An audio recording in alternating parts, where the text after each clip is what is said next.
একটু ছেলের খাবার বানাতে এলাম। ছেলে একটু শরীরচর্চা টর্চা করে, তাই জন্য ও আমাদের মতো ভাত ডাল তরকারি এসব খায় না, ওর জন্য আলাদা খাবার তৈরি করতে হয়। তো একেবারেই সেগুলো তেল ঘি মাখন সব কিছু বাদ। তো সেই খাবারের জন্য লাগে হচ্ছে এই চিকেন।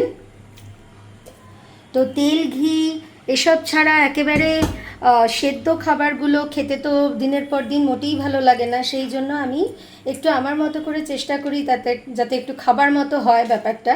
তাই একটু মানে মশলা টশলা দিয়ে একটু স্বাদে আনার চেষ্টা করি ব্যাপারটাকে। আচ্ছা, চিকেন দিয়েছি, এবার দিচ্ছি মুসুর ডাল,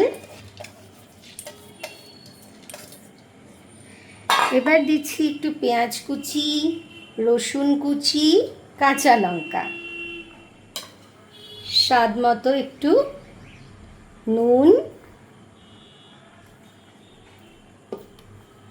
একটু হলুদ গুঁড়ো, একটু জিরে গুঁড়ো,